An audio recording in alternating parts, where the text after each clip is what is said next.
Buenas noches. Quien les habla es el doctor José Ismael Dávila, especialista en medicina interna, especialista en medicina general integral, ecografista clínico.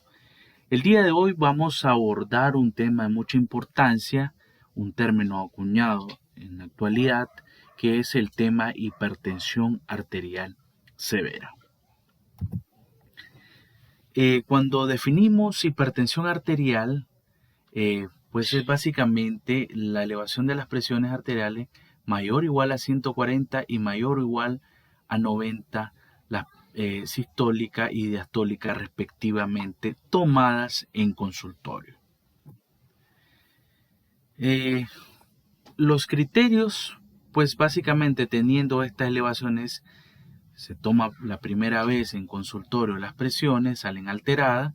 Entre 1 a 4 semanas, en un lapso de 1 a 4 semanas, se toma la segunda presión arterial y si tiene alteración de las presiones, ya definimos que el paciente es hipertenso. Cabe destacar que esta es para toma de presión de consultorio. Aquí observamos las diferentes guías, tanto la Sociedad Europea como la Sociedad Americana y la NICE. Esta última pues es la que rige la clasificación aceptada por el MINSA. Y pues básicamente observamos que casi todas tienen un corte igual. Ya hablamos de definición de presión arterial, de hipertensión arterial, cuando estos niveles de presiones arteriales andan mayor de 140 y 90. Y pues básicamente el grado 3 en la Sociedad Europea, el grado 2 o nivel 2 en la Americana y el estadio 3 de la NICE es el objeto de estudio de esta noche. Cabe destacar, y haciendo un paréntesis, que el criterio de hipertensión va a variar en dependencia si estamos en consultorio o si lo hacemos por presiones arteriales ambulatorias. En este caso, estos son los cortes, tanto diurno, nocturno y el promedio de 24 horas, de la definición cuando utilizamos un holter de presión arterial y cuando sometemos al paciente a un promedio de presión arterial domiciliar o AMPA o mapa de presión arterial. Desde el 2008 ya la Sociedad Europea había pues básicamente publicado este artículo donde hablaba sobre las guías de hipertensión arterial y el monitoreo en casa como tal. Una recopilación de casi 30 años de información hasta ese momento se logró estudiar. En este artículo, que es el Dublín publicado en el 2005, pues es un artículo bastante interesante porque básicamente hacía una comparación de las presiones arteriales de consultorio y las presiones ambulatorias y lograba hacer un cruce en donde miraba cuál de estas presiones tenía mayor riesgo de muerte cardiovascular a 5 años. Comparan tanto para presiones sistólicas como para presiones diastólicas. Y observamos pues que las presiones por las noches nocturnas fueron las que tenían mayor predicción de mortalidad cardiovascular. Esto se hace por holter de presión arterial y seguido de las presiones arteriales de 24 horas promedio del holter y las presiones tomadas por medio de un AMPA de presión arterial o un MDPA ocuparon la tercera posición. Y por último, el que tenía menos capacidad para estimar el riesgo de muerte cardiovascular fue la toma de presiones arteriales en consultorio. Este artículo concluye en que los métodos ambulatorios tienen mayor sensibilidad para lograr determinar este riesgo. Cuando tenemos un paciente con diagnóstico de hipertensión arterial y comparamos presiones arteriales de consultorio versus presiones arteriales ambulatorias, aquí podemos tener al paciente, al típico paciente que llega normotenso, sin embargo le hacemos un monitoreo de presión de 24 horas y tiene una hipertensión enmascarada. Pero tenemos también aquel paciente que llega con elevación de presiones arteriales y sospechamos un fenómeno de bata blanca o guardapolvo blanco, y que cuando hacemos un holter de presión de 24 logramos determinar que es un paciente que tiene una hipertensión verdadera o sostenida. Este es el paciente que llega por primera vez al consultorio con estas presiones arteriales. Por otra parte, logramos determinar que la prevalencia de la hipertensión de bata blanco o guardapolvo es bastante alta. Casi un 20 a 25% de los pacientes que nos llegan a nuestras consultas tienen este fenómeno. Y los pacientes que llegan normotenso y al ponerle su holter de presión, logramos descubrir que tenían hipertensión enmascarada en casi un 8 a un 16%. Entonces, evidentemente, el monitoreo ambulatorio tiene muchos beneficios para este tipo de pacientes o para los pacientes de forma general. El paciente ya tratado, que ya es hipertenso y que acude con presiones aparentemente controladas a la consulta, cuando se le pone el holter de presión arterial, logramos descubrir que tiene hipertensión no controlada o enmascarada. Por otra parte, tenemos aquellos pacientes que te llegan a la consulta, encontramos presiones elevadas, sospechamos de que tiene una hipertensión no controlada de bata blanca, pero cuando ponemos holter podemos definir si realmente es esto o tiene una hipertensión no controlada. En la vida diaria nos encontramos a pacientes con elevación de presiones arteriales sistólica mayor o igual a 180, mayor o igual a 120, que nos acude a la emergencia. Esto pues tienen dos vías: uno, que sean pacientes que necesiten ingreso, otros pacientes que probablemente podamos darle de alta. Esto depende de la circunstancia y cómo llegue el paciente. Cuando tenemos un paciente que independientemente lo ingresemos o lo demos de alta, hay que darle un seguimiento.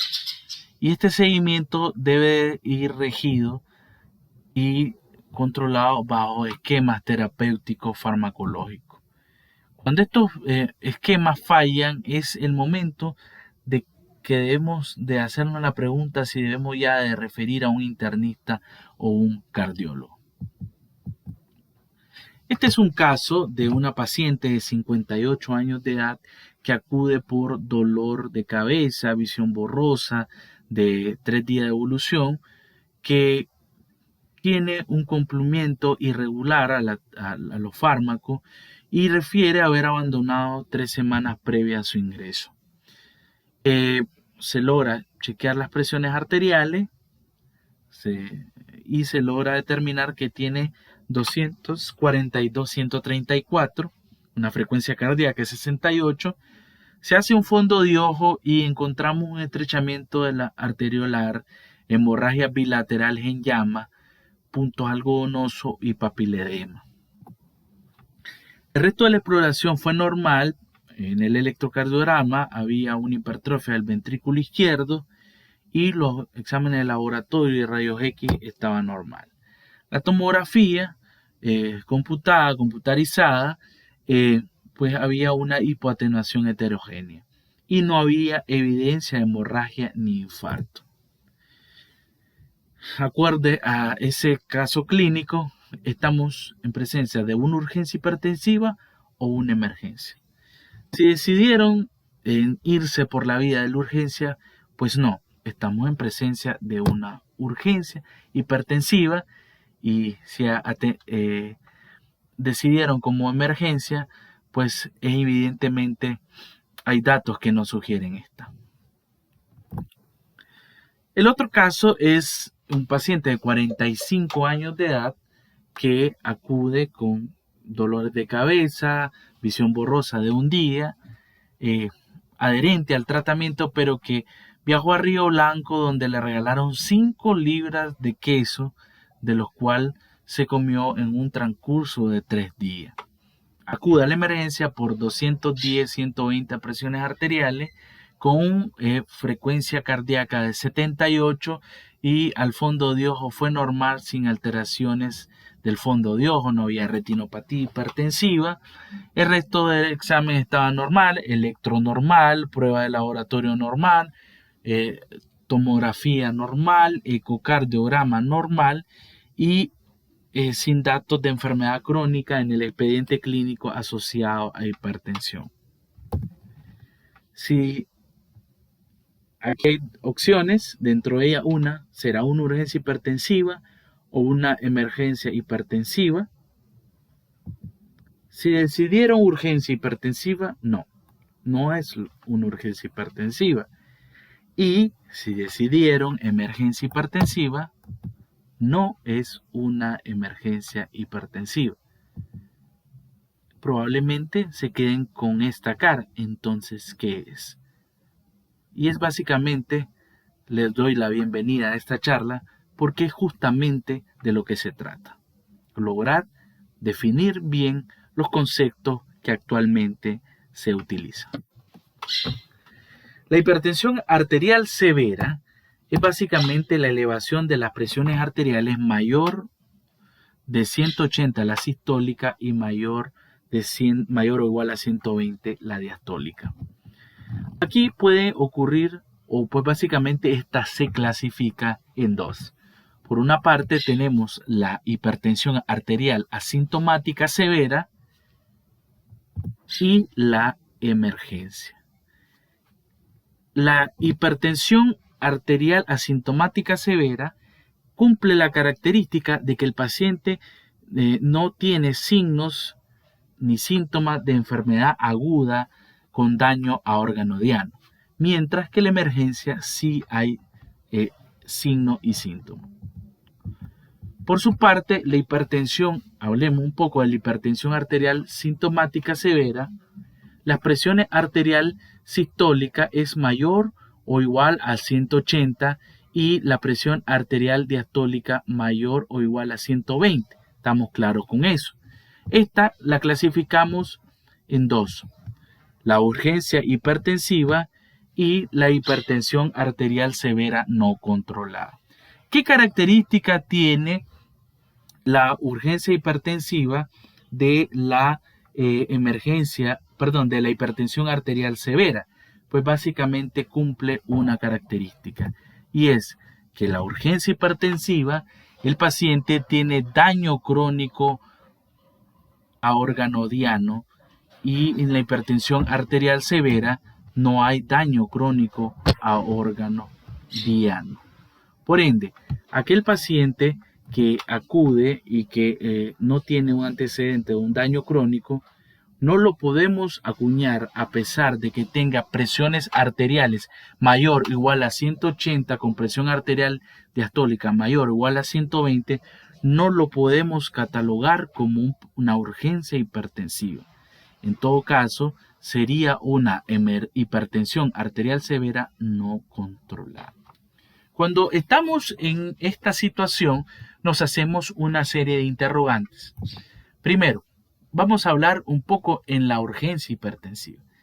Primero, de forma general, y aplica para las dos, tenemos que hacerle una pregunta si estamos en presencia de una emergencia. Descartando esa posibilidad, tenemos que hacerle una pregunta de qué fue el desencadenante para el aumento de las presiones arteriales, ya sea una falta de adherencia al tratamiento o a la dieta. Y una tercera pregunta, o más que todo una conducta, es ajustar el tratamiento de base que el paciente tiene. Cabe destacar que logrando compensar al paciente, este paciente no se interna. ¿Por qué? Porque el llegar al objetivo de presiones arteriales demora días, a veces semanas, incluso meses para llegar a los objetivos de presiones arteriales, que va a variar el tiempo en dependencia del riesgo cardiovascular del paciente. Mayor alto riesgo es más enérgica, menor riesgo es un poco menos enérgica la conducta. Se cita las 48 horas, de 1 a 7 días se habla y se da su seguimiento. Por otra parte, si estamos en presencia de una hipertensión arterial severa no controlada, siempre tenemos que hacer las mismas preguntas, descartar que tengamos una emergencia hipertensiva,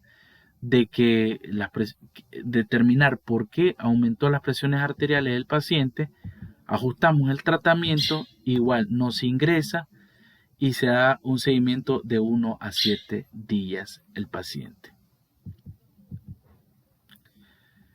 Cuando llega el paciente a la emergencia y tiene presiones elevadas, mayor de 180 de sistólica y mayor de 110-120 de diastólica, tenemos que confirmarlo con dispositivos precisos o diferentes dispositivos precisos para saber si esas presiones son correctas. Es decir, que debe de existir reproducibilidad en esas presiones arteriales. Y nos hacemos la siguiente pregunta: ¿existe lesión aguda a órgano diano? A nivel cerebral, buscando ictus, hemorragia intracraneales. A nivel de retina, hemorragia, exudados, papiledemas. A nivel de corazón, síndrome coronario agudo. A nivel de los grandes vasos, disección aórtica. A nivel de riñón, si existe una lesión renal aguda o una alteración de la microvasculatura. Aquí tenemos dos opciones. Por una parte, que no tenga ninguna de los antes mencionados, y en esta opción o en esta ocasión tendríamos que confirmar la elevación persistente de las presiones arteriales de 20 a 30 minutos ya estando el paciente tranquilo. Es decir, el paciente llegó, tenemos que acostarlo o que repose en un lugar que esté tranquilo, relajado, y verdad, encontramos presiones elevadas y volvemos a tomar las presiones arteriales. Si estas persisten elevadas, entonces tenemos que hacernos la siguiente pregunta: los síntomas estos síntomas que presenta, ya sea puede ser cefalea, vértigo, visión borrosa, ¿son atribuibles a la presión elevada? Si la pregunta es, aquí hay dos opciones, es no o sí. Si tal vez dice el paciente: no, doctor, este dolor de cabeza que ando, fíjese que frecuentemente lo mantengo, a pesar de que las presiones me la tomo, están normales, este dolor de cabeza yo lo mantengo. Y se dice la opción que no se atribuye a esta elevación de presiones arterial, entonces debemos de ajustar simplemente el medicamento en la sala de urgencia. Ajustamos el medicamento de acción prolongada, es decir, el medicamento de base, y le damos un seguimiento de 1 a 7 días. Por otra parte, el paciente que acude y consideramos que los síntomas que presenta son atribuibles a la elevación de las presiones arteriales, comenzamos con tratamientos por vía oral, ¿verdad? Y ajustamos los tratamientos de acción prolongada. Y damos de alta cuando las presiones arteriales hayan mejorado, cuando las presiones arteriales estén menor a 180-110. Y le damos un seguimiento de 1 a 7 días. Por su parte, si el paciente tiene datos a daño a órgano diano agudo, estamos en presencia de un paciente que tiene una emergencia hipertensiva. Por ende, el protocolo que se va a realizar es un protocolo que va a ir encaminado a dependencia de la emergencia que acude. Ya sea si viene con un infarto, con una lesión renal o un ACV, etc. Cuando nosotros nos enfrentamos a un paciente que llega a la sala de emergencia, nos caen dos preocupaciones principales. Por una parte, está este paciente que tenemos el riesgo de que si reducimos las presiones arteriales muy rápido podamos provocar accidentes cerebrovasculares, lesiones renales agudas o infarto del miocardio.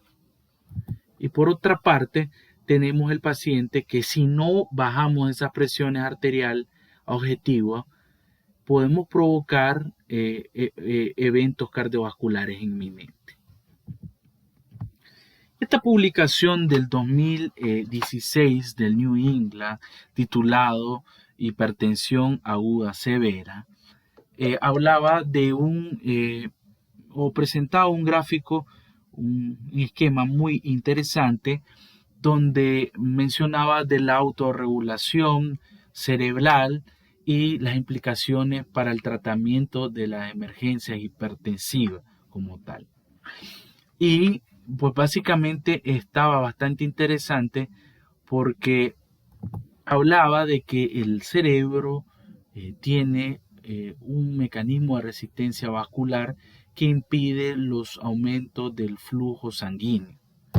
Por ende, cuando se cruza ese límite superior, cuando esas presiones se elevan hasta el límite permisible, ocurren complicaciones de hipertensión severa aguda, que pueden ser retinopatías, es decir, daño retiniano, edema cerebral o lesión difusa endotelial.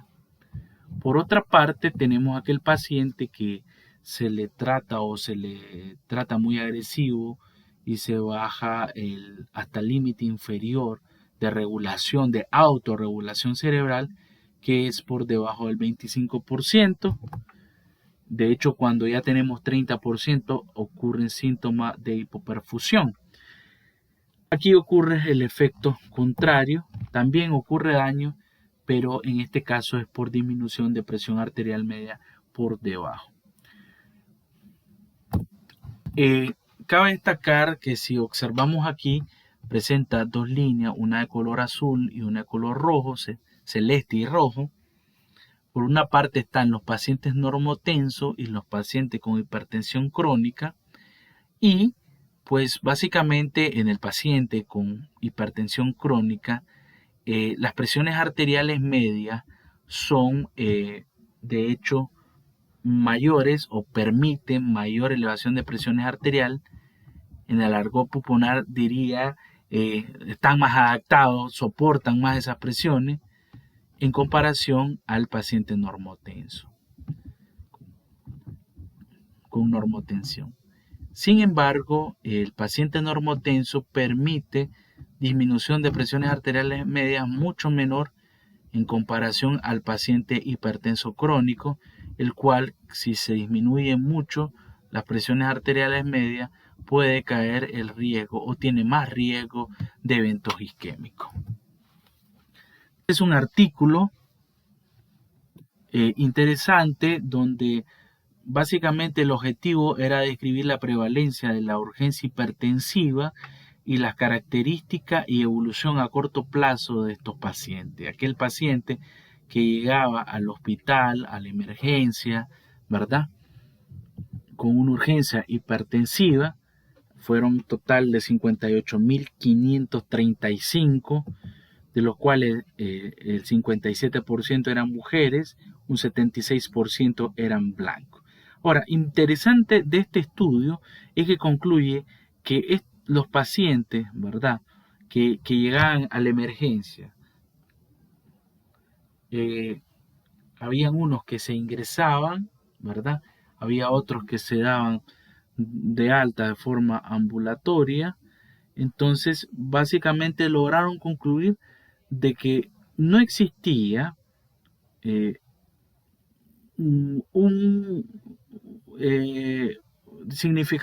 punto de vista estadístico, una diferencia significativa entre hospitalizarlo y darle de alta a los pacientes que habían llegado con urgencia y se habían controlado.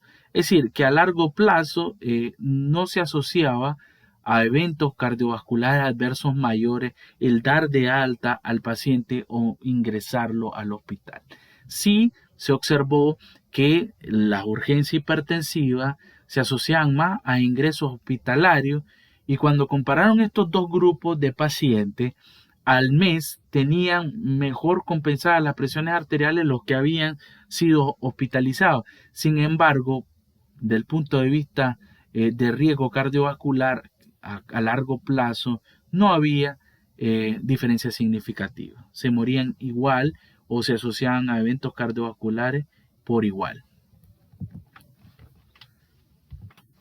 Este artículo, un estudio de corte retrospectivo publicado por la Sociedad Americana de Medicina de Emergencia, el objetivo del estudio fue evaluar la terapia antihipertensiva en pacientes que llegaban al servicio de urgencia que no tenían daño o que llevan elevación de las presiones arteriales, pero no tenían signo o síntomas de daño agudo de órgano diano.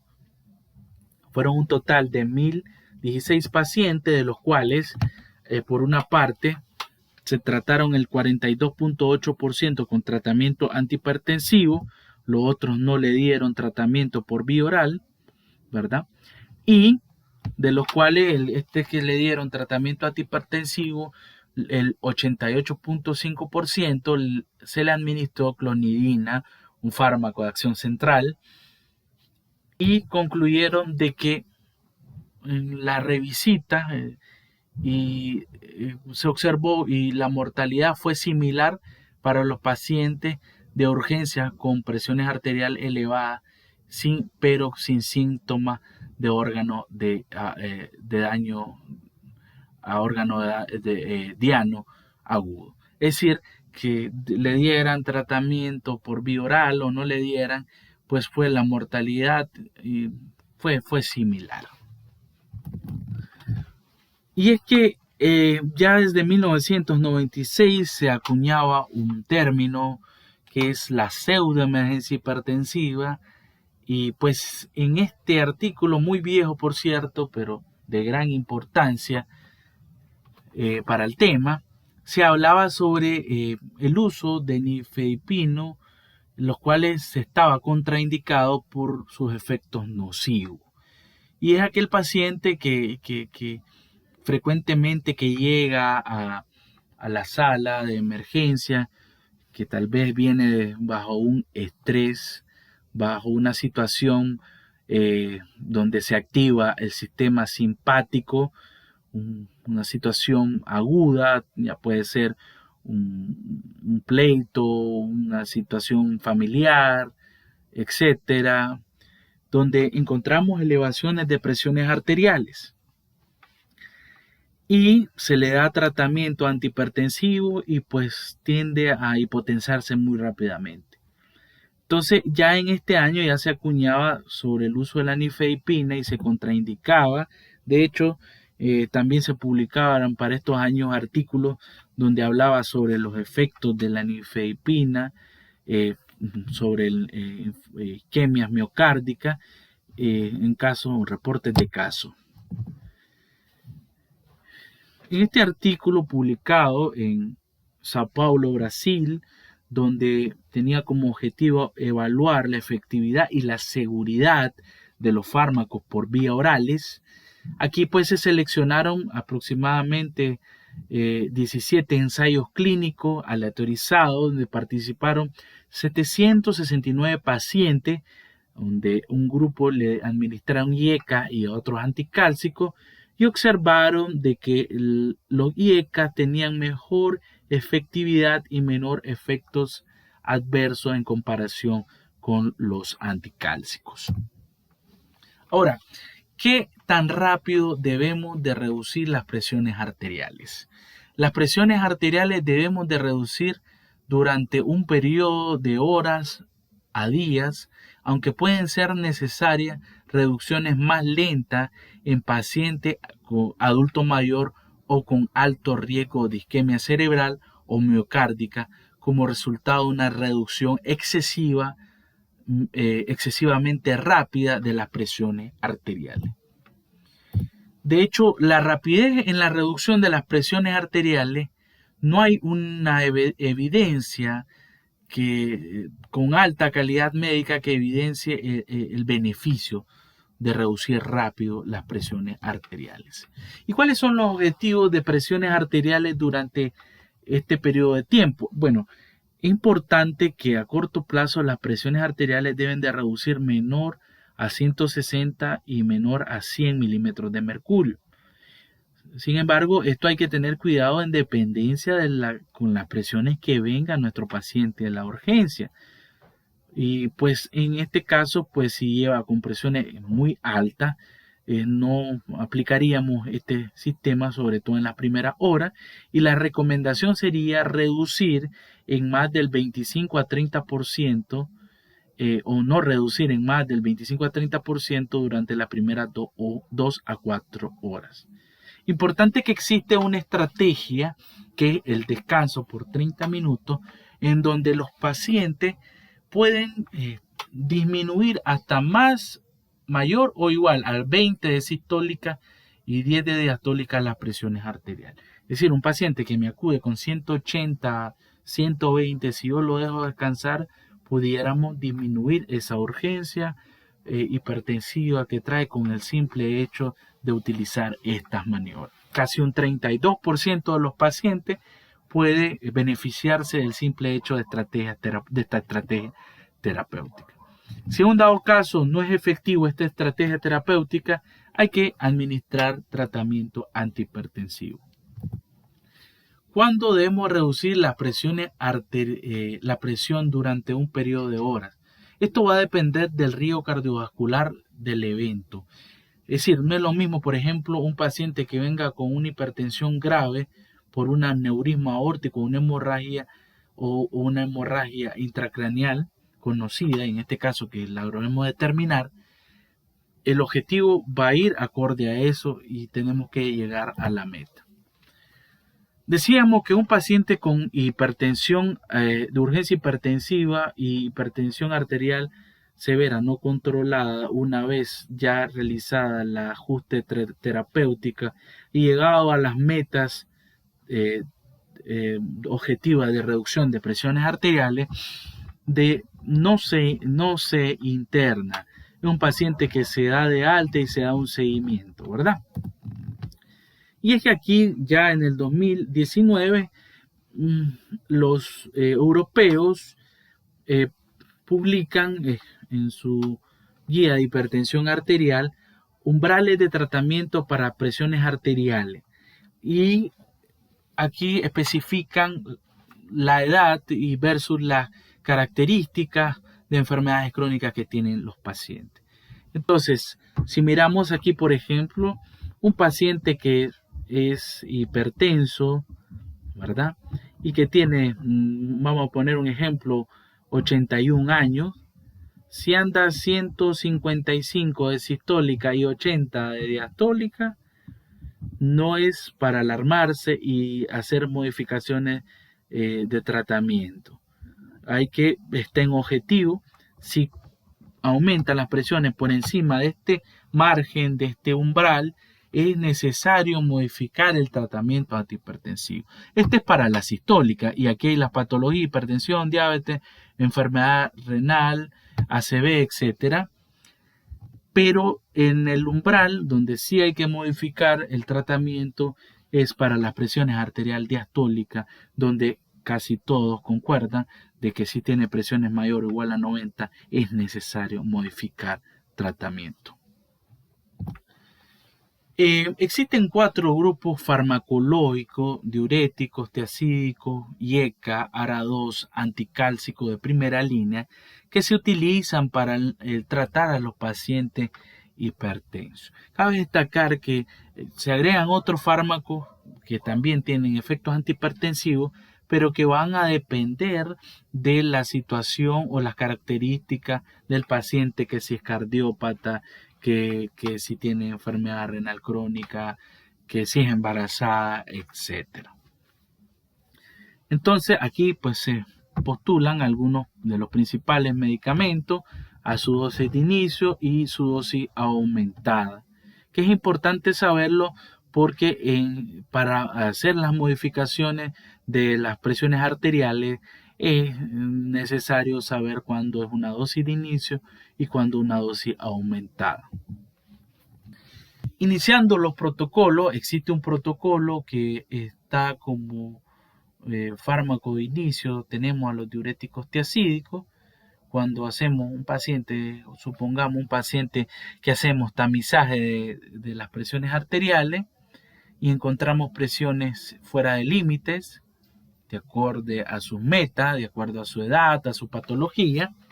Supongamos que un paciente que no tenía una patología de base, encontramos presiones mayor o igual a 140-90, y ojo, digo que es un paciente sin patología de base porque si es un paciente, por ejemplo, con una enfermedad renal crónica mayor de 80 años, las metas es diferente, ¿verdad? No vamos a comenzar un tratamiento. Pero supongamos que este paciente es un paciente que encontramos 140-90 de presiones arteriales y pues comenzamos con el esquema de un diurético tiacídico. Es uno de los tantos protocolos. Sin embargo, lo citamos al mes y el paciente persiste en las presiones elevadas, ¿verdad? No llegamos al objetivo. Agregamos un IECA o un ARA2 a dosis de inicio. Acordémoslo de la tabla previa que planteamos. Lo cito al mes o después de un mes, el paciente persiste con presiones elevadas, entonces completo la dosis completa de IECA ARA2. Lo cito en un mes, el paciente se está tomando su medicamento, no mejora, persiste en las presiones elevadas, agrego un anticálcico a dosis de inicio.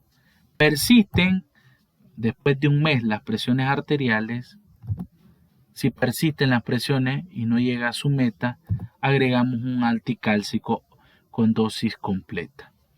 De no llegar a meta después de un mes y estar fuera de objetivo, hay que comprobar si el paciente ha estado tomando el medicamento, si hay adherencia al tratamiento. Para esto existen algunos scores, algunas tablas que podamos utilizar como un test, que es el test de Morisky-Green, para lograr determinar si el paciente tiene adherencia al tratamiento. Si este fuera el caso, un paciente con adherencia al tratamiento, entonces hay que remitir a un especialista. Por otra parte, tenemos el protocolo donde comenzamos con un anticálcico. Supongamos que un paciente que diagnosticamos con hipertensión arterial, le agregamos un anticálcico a dosis de inicio, un mes después las presiones no llegan a objetivo, entonces agregamos un IECA o un ARA2 a dosis de inicio. Después de un mes el paciente no logra controlar las presiones arteriales, agregamos un IECA o un ARA2 a dosis completa, lo citamos en un mes, no mejora, aún está fuera de objetivo, aumentamos la dosis completa del anticálcico, después de un mes lo citamos y persiste descompensado, fuera de objetivo, agregamos un diurético tiacídico. De continuar así, en un mes con las presiones elevadas, comprobamos que el paciente ha estado tomando el medicamento de manera regular y correcta, y si es así, hay que remitir a un especialista. Este es el protocolo de hipertensión cuando es el primer fármaco que utilizamos es un IECA o un ARA2. Supongamos que tenemos el paciente que anda bordeando 130, 138 y hace un 140, 90, 140, 80. Un paciente que bordea pero no hace presiones elevadas muy altas o elevación de presiones muy altas. Comenzamos con un IECA a dosis de inicio. Aquí hago un paréntesis. Cuando existe pacientes que acuden con presiones arteriales 20 milímetros mayor de las presiones de objetivo, aquí hay que plantearse la posibilidad de utilizar dos antihipertensivos de entrada. Pero en esta ocasión, pues, un paciente que bordea sus presiones arteriales al 140-90.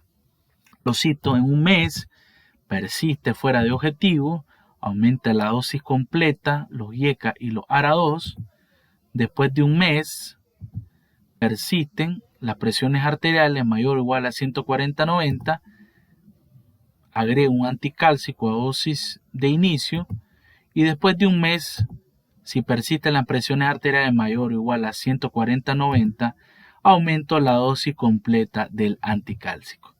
Después de un mes, si persiste la presión arterial mayor o igual a 140/90, agrego un diurético tiazídico, y si aún así persisten las presiones arteriales mayor o igual a 140/90, me planteo la posibilidad, si este paciente está tomando el medicamento, es regular, es correcta la toma del medicamento.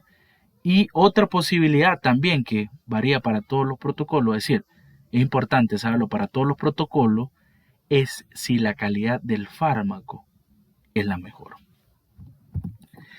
Si es así, entonces hay que remitir a un especialista. Existe otro protocolo donde este es el típico paciente que nos llega con presiones arteriales elevadas, 20 milímetros por encima de los objetivos, y necesitamos incorporar dos terapias de tratamiento. Iniciamos con, recetamos un IECA, un ARA2 a dosis de inicio más un diurético tiazídico. Después de un mes, si persisten las presiones arteriales mayor o igual a 140/90, es necesario aumentar la dosis completa de los IECA ARA2 más un diurético tiazídico. Después de un mes, si persiste la presión arterial mayor o igual a 140/90, es importante agregar un anticálcico a dosis de inicio. Pero a pesar de esto, un mes después lo vuelvo a citar y el paciente no llega a objetivo, entonces tengo que aumentar la dosis completa del anticálcico.